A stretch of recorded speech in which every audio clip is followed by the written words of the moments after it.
நீங்க என்ன கேஸ்ட் அப்படின்ற மாதிரி இப்போ அனுராக் தாக்கூர் ஒரு கேள்வி கேட்டுட்டாரு.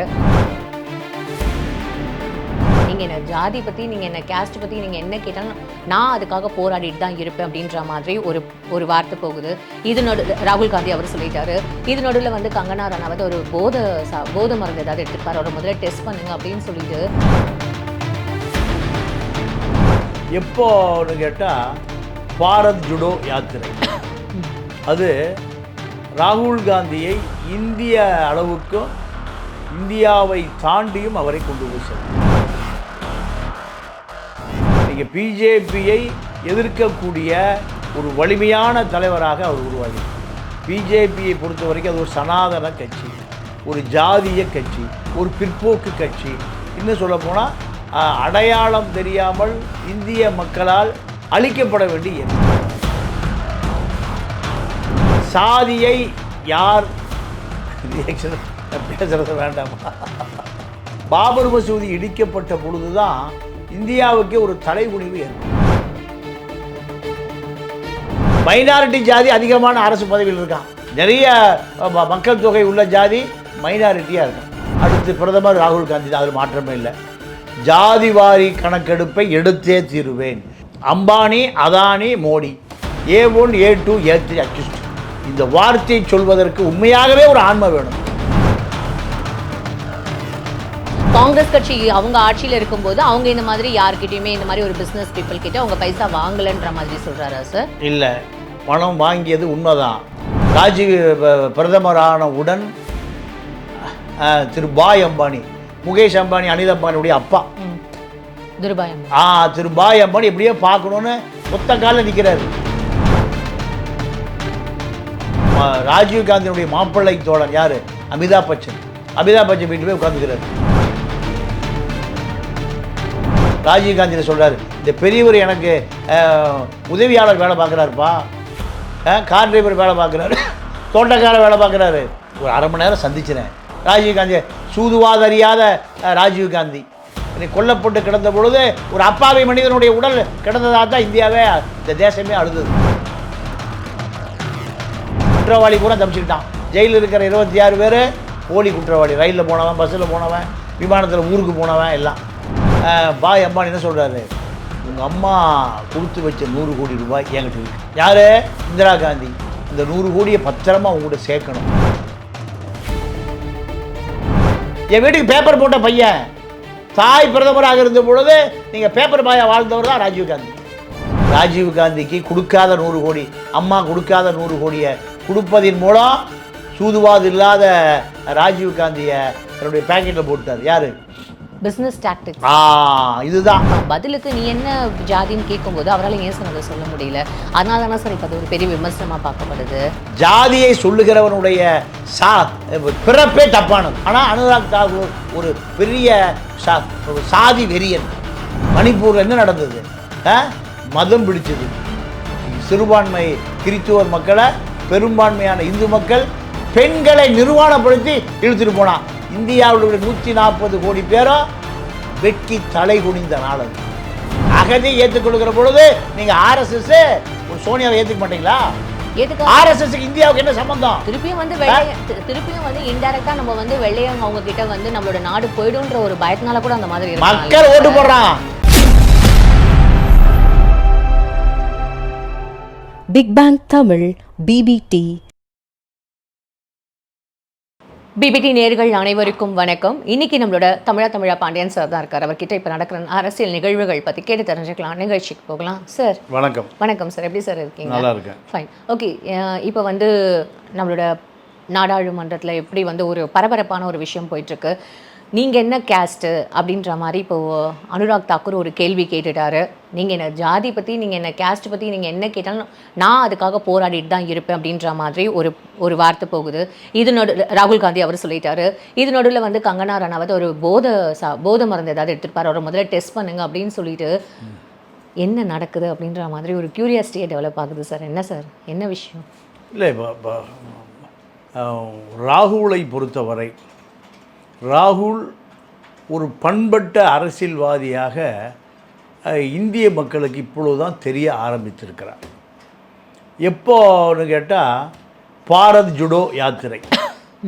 அது ராகுல் காந்தியை இந்திய அளவுக்கும் இந்தியாவை தாண்டியும் அவரை கொண்டு போய் சேர்த்திருக்கிறது.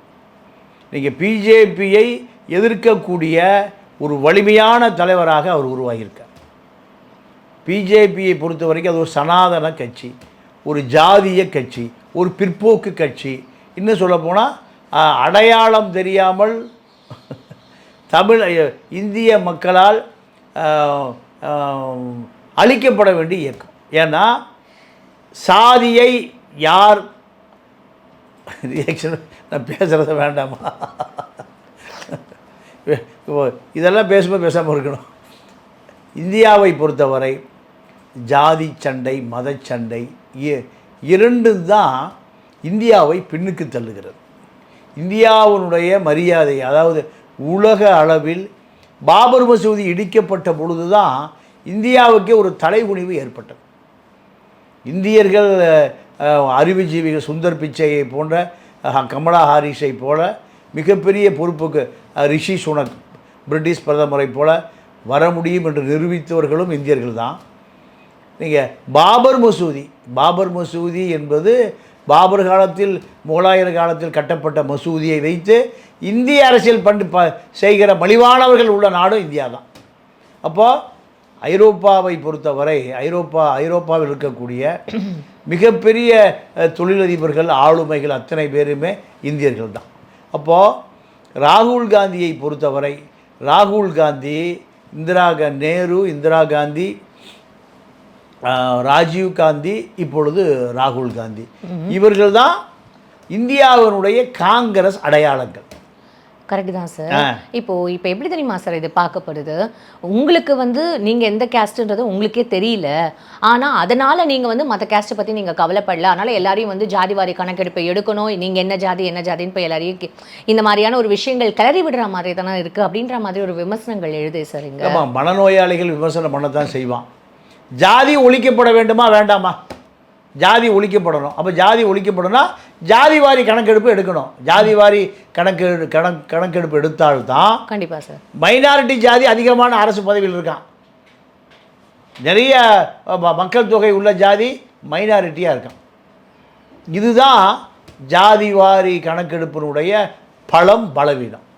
இப்போ ராகுல் காந்தி என்ன சொல்கிறாரு? நான் ஆட்சிக்கு வந்தால் கண்டிப்பாக அடுத்து பிரதமர் ராகுல் காந்தி தான், அதில் மாற்றமே இல்லை. ஜாதிவாரி கணக்கெடுப்பை எடுத்தே தீருவேன். எடுத்த பிறகு தான் அவர் இந்த அல்வா கட்டுற படத்தை காமிச்சார் பார்த்தீங்களா? இதில் எத்தனை எஸ்சி எஸ்டி அதிகாரிகள் இருக்கிறார்கள் கேட்குறாரு. நியாயம் தானே அது? நீங்கள் மயிலாப்பூர் மாமே அல்வா கிண்டுறத எத்தனை தாழ்த்தப்பட்டவர்கள், எத்தனை எஸ்டி பீப்புள் இருக்காங்கன்னு கேட்குறாரு. அது நியாயமான, அவர்களும் இந்தியர்கள் தானே, அவர்களுக்கு அரசு பதவி கொடுக்கணுமா இல்லையா? அதுதான் அரசியல். அப்போது ராகுலை பொறுத்தவரை இப்போ தான் தேர்ந்த அரசியல்வாதியாக வந்திருக்கார். அவர் Ambani, Adani, Modi, A1 A2 A3 accused. இந்த வார்த்தையை சொல்வதற்கு உண்மையாகவே ஒரு ஆன்மை வேணும். ஏன்னா அம்பானி அதானிகிட்ட நிதி வாங்காத அரசியல் கட்சிகளே கிடையாது. இந்தியாவில் கூட எல்லா கட்சிகளுமே, மாநில கட்சியிலேருந்து மத்திய கட்சி வரைக்கும், அதானி அம்பானிகிட்ட நிதி வாங்காத கட்சிகளே கிடையாது. ஆனால் ராகுல் காந்தி என்ன சொல்கிறாரு? A1 A2 A3, Modi, Ambani, Adani. அப்போது காங்கிரஸ் கட்சி இருக்கும்போது அவங்க யார்கிட்டையும் அந்த மாதிரிலாம் பைசா வாங்கல. காங்கிரஸ் கட்சி அவங்க ஆட்சியில் இருக்கும்போது அவங்க இந்த மாதிரி யார்கிட்டையுமே இந்த மாதிரி ஒரு பிஸ்னஸ் பீப்புள் கிட்ட அவங்க பைசா வாங்கலைன்ற மாதிரி சொல்கிறாரா சார்? இல்லை, பணம் வாங்கியது உண்மைதான், ஆனால் ராகுல் வாங்கலை. அது ஒரு மாற்றம் தானே. இன்னும் ஒரு பதவி ஏற்கல. இல்லை, இப்போவே எதிர்கட்சி தலைவர் தானே. 100 நாடாளுமன்ற உறுப்பினர்கள் உள்ளது ஒரு சாதாரண விஷயம் இல்லையா? உண்மைதான் சார். பதவி வகிச்சதுக்கு அப்புறம் தானே சார் பதவிக்கு உண்மையான அந்த பிரதமர் பதவிக்கு வந்ததுக்கு அப்புறம் அவரோட நடவடிக்கைகள்ல என்ன மாதிரியான மாற்றம் இருக்குன்றதை நம்ம பொறுத்திருந்து தானே சார்? இல்ல, நீங்க ராஜீவ் காந்தியை பார்த்தோமே, தந்தையார் நீங்கள் அம்பானி, அதானி, டாடா, பிர்லா, கோயங்கா யாரையுமே அனுமதிக்கவே இல்லையே. அதுக்கு ஒரு பெரிய கதையே இருக்குது. ஓகே, நீங்கள் ராஜீவ் பிரதமரான உடன் திரு பாய் அம்பானி, முகேஷ் அம்பானி, அனில் அம்பானியுடைய அப்பா, திருபாய் அம்பானி. திருபாய் அம்பானி எப்படியோ பார்க்கணுன்னு ஒத்த காலில் நிற்கிறாரு. டாடா பிர்லா கோயங்கா எல்லாம் சொல்கிறாங்க அவர் ஒரு வரி ஏய்ப்பாளர், இந்திய மக்களை மோசடி செய்யக்கூடிய ஒரு நபர், அதனால் அவர் தயவுசெய்து பார்த்துறாதீங்கிறாரு. பார்க்கல அவர் கடைசி வரைக்கும். ஆனால் திருபாய் அம்பானி ராஜீவ்காந்தியினுடைய மாப்பிள்ளை தோழன் யார், அமிதாப் பச்சன் வீட்டில் போய் உட்காந்துக்கிறார். காலையில் 10 மணிக்கு அவர் தான் அலுவலக வேலை, அவர் ஷூட்டிங் கிளம்புறதுக்கு முந்தி போய் உட்காந்துருவார். அவரோட ஷூட்டிங் போய் பார்ப்பார். யார், திருபாய் அம்பானி. ஷூட்டிங் முடிஞ்சு வீட்டில் இறக்கி விட்டுட்டு வீட்டுக்கு போயிடுவார், காலையில் வந்துடுவார். இப்படி 15-20 நாள் ராஜீவ்காந்தியில் சொல்கிறார், இந்த பெரியவர் எனக்கு உதவியாளர் வேலை பார்க்குறாருப்பா, கார் டிரைவர் வேலை பார்க்குறாரு, தோட்டக்கார வேலை பார்க்குறாரு, ஒரு அரை மணி நேரம் சந்திச்சினேன், நான் சொன்னால் நீ கேட்பேன்னு அவர் நம்புகிறார். நான் உன்னுடைய அரசியலில் நான் வந்து தலையிட விரும்பலை, இருந்தாலும் நீ சந்திச்சு தான் ஆகணுங்கும்போது சரி நண்பன் சொல்கிறான் வர சொல். போகிறாரு திருபாய் அம்பானி போகிறார். போகும்போதே திரு ஜார்ஜ் அவர் தான் பிஏ டு பிரைம் மினிஸ்டர், அவர் ரொம்ப டிஸ்டர்ப் பண்ணிடக்கூடாது, உங்களுக்கு கொடுக்கப்பட்ட நேரம் அரை மணி நேரம், எனக்கு ஒரு 5 நிமிஷம் போதுட்டு போகிறார். எவ்வளவு 5 நிமிஷம், 30 நிமிஷம் தேவையில்லை, 5 நிமிஷம் போதுட்டு போகிறாரு. நேராக போன ராஜீவ்காந்தி, சூதுவாதறியாத ராஜீவ்காந்தி கொல்லப்பட்டு கிடந்த பொழுது ஒரு அப்பாவி மனிதனுடைய உடல் கிடந்ததாக தான் இந்தியாவே இந்த தேசமே அழுதது. குற்றவாளி பூரா தப்பிச்சுக்கிட்டான். இன்றைக்கு வரை குற்றவாளி கிடைக்கவே இல்லை. ஒரு பிரதமருடைய முன்னாள் பிரதமருடைய மரணத்தில் இன்று வரை குற்றவாளி கிடைக்கப்படவில்லை. ஜெயின் கமிஷன் அவர் தான் விசாரித்த நீதிபதி, அவரே மர்மமாக செத்து போகிறார். அப்போ யார் குற்றவாளி இன்று வரைக்கும்? அதற்கு மர்மம் நீடிச்சிட்டே இருக்குது. ஜெயிலில் இருக்கிற 26 பேர் போலி குற்றவாளி, ரயிலில் போனவன், பஸ்ஸில் போனவன், விமானத்தில் ஊருக்கு போனவன் எல்லாம்.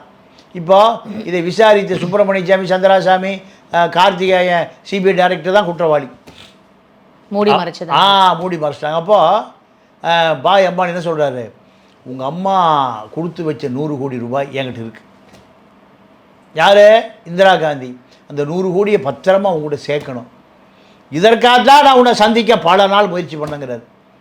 அப்பாவி சூதுவாத அறியாத ராஜீவ்காந்தி இவ்வளவு நேர்மையான மனிதனா? அதுக்கு பின்னாடி ஒரு பெரிய சூழ்ச்சி இருக்குது, அது பின்னாடி ஒரு பெரிய சதி இருக்குது. இந்த சதியை கண்டுபிடிக்க தெரியாத ராஜீவ்காந்தி தான் நீங்கள் எங்கே ஸ்ரீபெரும்புதூரில் இறந்து கிடந்தார். 100 கோடி ரூபாய் கொடுத்தேன்னு சொன்னோடனையும் நீங்கள் ராஜீவ்காந்தி பிரதமர் ஆன பிறகு லண்டனில் இருக்கிற ஒரு வெள்ளைக்கார மூதாட்டி கேட்குறா, இந்த பேப்பர் போட்ட பையன் எப்படி இந்தியாவுடைய பிரைம் மினிஸ்டர் ஆனான்னு கேட்குறான் அந்த லேடி. என் வீட்டுக்கு பேப்பர் போட்ட பையன், தாய் பிரதமராக இருந்த பொழுது நீங்கள் பேப்பர் பாயாக வாழ்ந்தவர் தான் ராஜீவ்காந்தி. நீங்கள் ஆண்டோனியா மெய்னா, யார், சோனியா காந்தி பேர், இட்டாலியை சேர்ந்தவர், ஒரு ஐஸ்கிரீம் பாரில் தான் மீட் பண்ணுறாரு. அந்த அம்மா ஐஸ்கிரீம் பாரில் ஐஸ்கிரீம் விற்றுட்டுருக்கு. யார், ஆண்டோனியோ மெய்னா. 2 பேர் எங்கே, இவர் ஐஸ்கிரீம் சாப்பிட போய் அந்த அம்மா ஐஸ்கிரீம் பாரில் 2 பேருக்கு லவ்வுது. இதுதான் அரசியல். அப்போது எளிமையான மனிதன், இந்த எளிமையான மனிதன் சூதுவாதே தெரியாது. அதே தான் ராகுல் காந்தி. இப்போ என்ன நடந்ததுன்னா, 100 கோடி ரூபா கொடுக்கறதுக்கு சொன்ன பிறகு நம்பர் 10 ஜன்பத் ரோடு, அதுதான் பிரதமருடைய அதிகாரபூர்வ இல்லம். பின்னாடி வழியாக சோனியாட்ட கூட்டிகிட்டு போயிடுறாரு. சோனியா, இந்த பெரியவரை பார்த்தியா, அம்மா கொடுத்து வச்ச 100 கோடி ரூபாய் பத்திரமா கொண்டு வந்திருக்காரு. எவ்வளவு நாணயமான நேர்மையான மனிதன். முன்னாடி ஜார்ஜ் பார்க்குறாரு, அரை மணி நேரம் ஆயிடுச்சு ஆலையா காணுமான்னு. எங்கே, ராஜீவ்காந்தி வீட்டு டைனிங் டேபிளில் சப்பாத்தி சாப்பிட்டுட்டு இருக்காரு. பார்க்குறாரு, எங்கடா பின்னாடி வழியாக போய் சப்பாத்தி சாப்பிட்டுட்டு இருக்காரு. போன பிறகு அன்றே ரிலையன்ஸ் மார்க்கெட்டு 100 கோடி ரூபாய் லாபம் வந்துருச்சு. யார், வெறுமை இந்த பிக்சர்னால ரிலையன்ஸ் ஷேருலாம் தாறுமாறாக எகிருது. அப்போது பல ஆயிரம் கோடி லாபம். யார் அமைச்சரவை பட்டியலுக்கு லிஸ்ட் யாருக்கு முதல்ல வரும்? திருபாய் அம்பானி. திருபாய் அம்பானிக்கு. யாரை அமைச்சராக போடணும், யாரை பெட்ரோலிய அமைச்சராக போடணும், யாரை ரெவன்யூ மினிஸ்டராக போடணும், யாரை நிதி அமைச்சராக முடிவு செய்யக்கூடிய இடத்துக்கு யார் வந்தார்?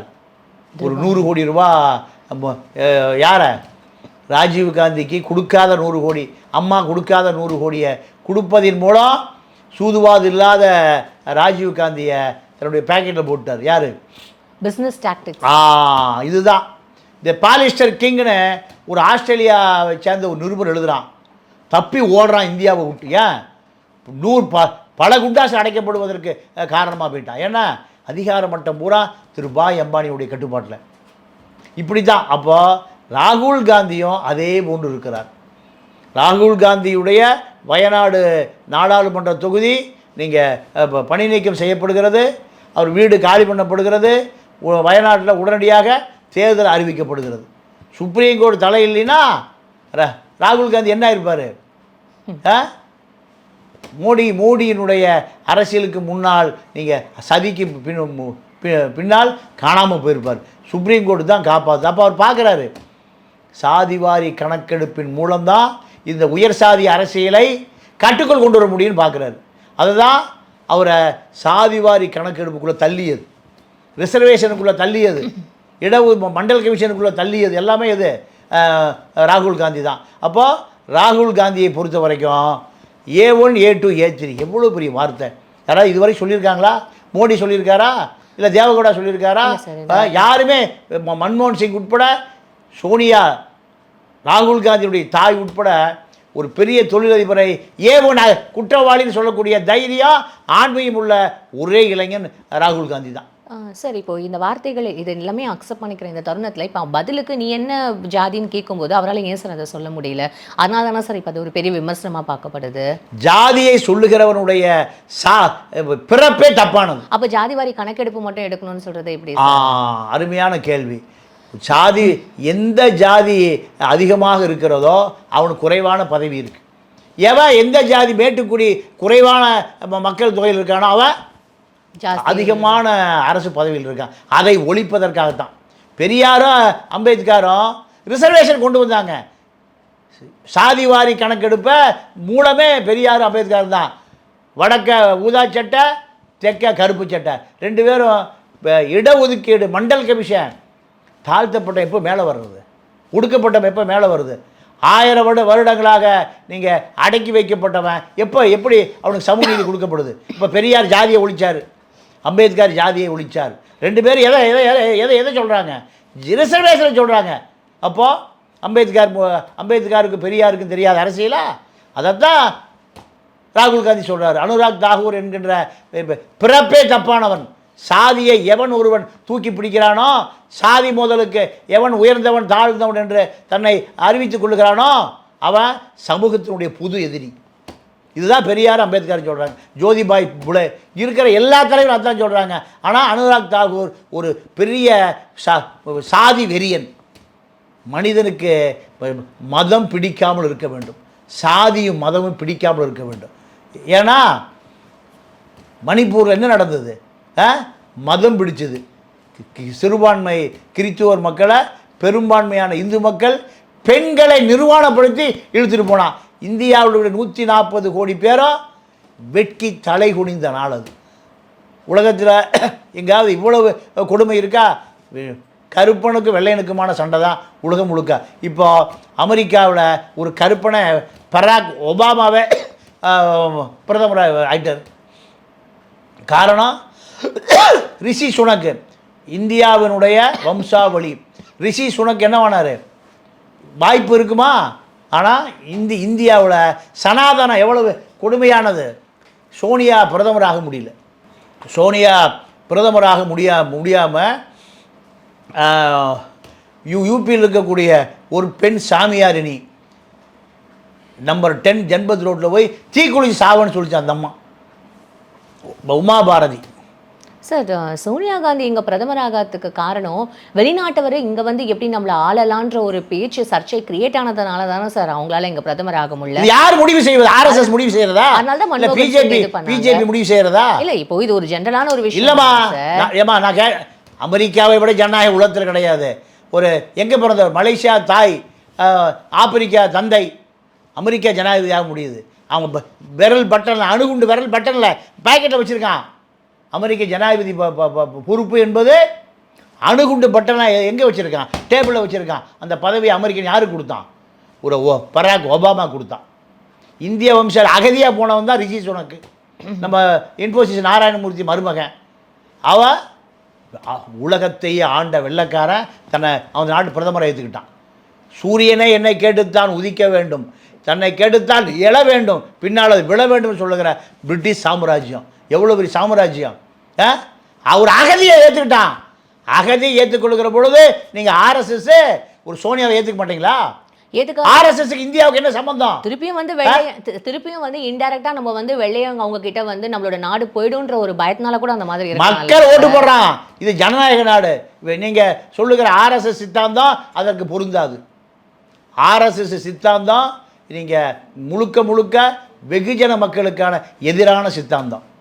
நீங்க இன்னைக்கு சனாதன உதயநிதிங்கிற ஒரு இளைஞன் சொன்னது இமயமலை பக்கம் அடிக்குது. சனாதனம் அப்போது சாதி வேணும், எனக்கு கீழே ஒருத்த அடிமையாக இருக்கணும்னு விரும்புகிற அந்த கொள்கை எரிக்கப்பட வேண்டிய ஒழிக்கப்பட வேண்டிய கொள்கை. சாதியை ஒழிக்க முடியாது என்று சொல்லுகிற எந்த ஒரு மனிதனுமே சராசரியாக அவனுடைய பிறப்பே தப்பாக இருக்கும். இந்தியாவில் சாதி சண்டை தான் அதிகமாக உயிரிழப்பு. விபத்தில் நடப்பதல்ல உயிரிழப்பு. இதில் சாதி சண்டையில் தான் மனித உயிர் கொல்லப்படுகிறது. நீங்கள் ஆண் ஒரு சாதி பெண் ஒரு சாதி. உடம்பல்பேட்டையில் கௌசல்யா சங்கர் வெட்டி கொலை செய்கிறான். என்ன மனித ஜாதி தானே ரெண்டும்? இந்த சனாதனத்தை எப்போ எரிக்க போகிறோம்? அதைத்தான் ராகுல் என்ன சொல்றாரு? இல்ல சார், கரெக்ட் தான். அந்த உதயநிதி அவர்கள் பேசுனது கரெக்ட் தான். அவர் பேசுனது கூட சர்ச்சையாச்சு இல்ல. நீங்க முதல்ல உங்க வீட்டுல சனாதனத்தை ஒழிச்சிட்டு வாங்கன்னு எல்லாருமே சொன்னாங்க. அதெல்லாம் ஒழிச்சிருப்பா காலாச்சா. கருணாநிதி வீட்டில் எல்லா சாதியும் இருக்கு. கருணாநிதி ஒரு தவறான இல்ல சார், சனாதனம் கருணாநிதி வீட்டில் கிடையாது. அப்போ துர்காமா அவங்க கூட கோவிலா போறது தானே சார் விமர்சனமா எழுப்பது. கோயிலுக்கு போவது துர்காவினுடைய தனிப்பட்ட விருப்பம். அந்த அம்மா அன்டச்சபிள் சொல்லிச்சா? அந்த அம்மா ஒரு ஜாதி. யாரு? ஸ்டாலின் ஒரு ஜாதி, உதயநிதி ஒரு ஜாதி. உதயநிதி மனைவி என்ன ஜாதி தெரியுமா? சரி, அம்மா உதயநிதியுடைய மனைவி என்ன ஜாதி தெரியுமா? ஒடுக்கப்பட்ட ஜாதி. உதயநிதியுடைய மனைவி ஒடுக்கப்பட்ட ஜாதி. அப்போ கருணாநிதி வீட்டில் அனைத்து சாதியும் இருக்கு, அனைத்து கட்சி இருக்கிறத போல. அதனால் கருணாநிதி குடும்பத்துக்கு சாதி சனாதனத்தை எதிர்க்கக்கூடிய அந்த ஆற்றலை தந்தை பெரியார் கொடுத்துருக்கார். அதனால் கருணாநிதி குடும்பத்தில் இருப்பதை போல எல்லா ஜாதிகளும் இருக்கிற யாரை விரும்பினா கல்யாணம் பண்ணிக்கலாம். யாரை ஆணும் பெண்ணும் விருப்பப்பட்டால் திருமணம் செஞ்சுக்கலாம். அதே தான் இப்போ ராகுல் காந்தி கண்டிப்பாக பிரதமர் ஆகக்கூடிய நாள் இந்தியாவுடைய சாதி ஒழிப்பு நாள், சனாதனத்தை தீ வைத்து கொளுத்துகிற நாள். நான் ஆட்சிக்கு வந்தால் உடனடியாக சாதிவாரி கணக்கெடுப்பு எடுத்ததின் மூலம் மக்களுடைய அடித்தட்டு மக்கள் அதிகமான அதிகாரத்துக்கு வருவான். அதிகாரத்தில் இருக்கக்கூடியவர்கள் அதிகாரத்தை விட்டு போயிடுவான். இந்த மாற்றம்தான் சமூக மாற்றம். இதுக்கு தான் இப்போ உண்மையாகவே ராகுல் காந்தி இந்த சாதிவாரி கணக்கெடுப்பு சனாதன எதிர்ப்பு இதை ரெண்டையுமே இரண்டு கண்களாக வைத்திருந்தால் இந்தியாவினுடைய வளர்ச்சி என்பது தவிர்க்கவே முடியாது. மணிப்பூரில் பெண்கள் நிர்வாணப்படுத்துவதெல்லாம் நீங்கள் நினைச்சே பார்க்க முடியாது. அதை நோக்கி நகர வேண்டிய கடமை ஒவ்வொரு இந்தியனுக்கும் இருக்கிறது. ஓகே சார், ரொம்ப நன்றி. இவ்வளோ நேரம் உங்களுக்கு பொன்னான கருத்துக்களை எங்களோட ஷேர் பண்ணதுக்கு ரொம்ப நன்றி. வணக்கம்.